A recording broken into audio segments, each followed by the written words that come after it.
नमस्कार, मी पंजाब डक। आज आहे 12 जुलै 2025। आणखीन तुम्हाला एक सांगतोय की राज्यामध्ये 13 जुलै आणि 14 जुलैच्या दरम्यान राज्यामध्ये तुम्हाला सांगायचं झालं तर लातूर जिल्हा, सोलापूर जिल्हा, बीड जिल्हा, नगर जिल्हा, परभणी जिल्हा, जालना जिल्हा, संभाजीनगर, त्याच्यानंतर नांदेड जिल्हा ह्या भागामध्ये विखुरलेल्या स्वरूपाचा म्हणजे 13, 14, 15च्या दरम्यान भाग बदलत पाऊस येणार आहे। सर्वदूर नाही पडणार पण भाग बदलत 13, 14च्या दरम्यान पाऊस येणार आहे म्हणून हा अंदाज लक्षात येतो।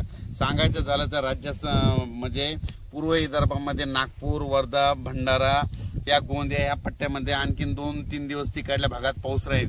पण राज्यात मात्र सर्वदूरचा सध्या तरी पाऊस नाही। पण राज्यात मग तुम्हाला एक सांगू इच्छितो की राज्यामध्ये सध्या तरी विखुरलेल्या स्वरूपाचा भाग बदल जिथं पडला तिथं अर्ध्या तासाचा, 1 तासाचा, 20 मिनिटाचा, 10 मिनिटाचा असा पाऊस पडणार आहे म्हणून हा अंदाज लक्षात येतो। मग राज्यात मोठा पाऊस कधी येणार आहे तर माझी सगळ्याला विनंती आहे, तुम्ही काय करा, आणखीन 4-5 दिवस आहेत, शेतीचे कामे करून घ्या, फवारण्या करायच्या तर करू शकता, खुरपण करू शकता। कारण की राज्यामध्ये 17-18च्या नंतर काय होणार आहे, तामिळनाडू, आंध्र प्रदेश आणि कर्नाटक या भागामध्ये आतापर्यंत 1-1.5 महिना झाला पाऊस नाही।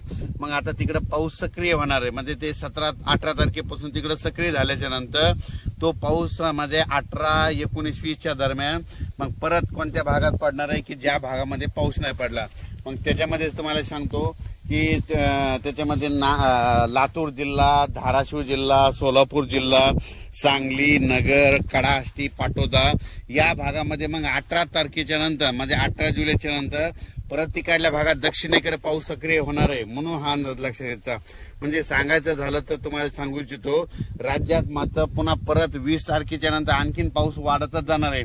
पण 18च्या नंतर काय होणार आहे की जे पट्टा आहे म्हणजे कोणता जे पावसापासून वंचित झालेला आहे, लातूर जिल्हा, बीड जिल्हा, सोलापूर जिल्हा, नगर जिल्ह्याचा काही भाग म्हणजे हे भाग आणि सांगली जतचा काही भाग, पंढरपूर या भागामध्ये तुम्हाला सांगू इच्छितो तुमच्यासाठी खरंच आनंदाची बातमी, 18 जुलैच्या नंतर तुमच्या इकडे पाऊस चांगला सक्रिय होणार आहे। कारण की काय होणार आहे, कर्नाटक, आंध्र प्रदेश, तामिळनाडू, केरळकडे तिकडे पाऊस सक्रिय होणार असल्यामुळे आता तिकडचा पाऊस आपल्याकडे येणार आहे। त्याच्यामुळे राज्यात 18च्या नंतर आपल्या इकडं दक्षिण भागात महाराष्ट्राच्या दक्षिण महाराष्ट्राकडे पाऊस सुरुवात होईल। 18च्या नंतर तिकडे सुरू होईल, त्याच्यानंतर 19च्या नंतर थोडा पुढे सरकेल, 20ला पूर्ण आणखी पुढे सरकेल, मग 24च्या मग जुलैच्या शेवटच्या आठवड्यात राज्यात मात्र सगळीकडे पाऊस होईल म्हणून हे लक्षात द्यायचं। अचानक वातावरणात बदल झाला तर लगेच एक उद्याच्याला मेसेज दिला जाईल। धन्यवाद।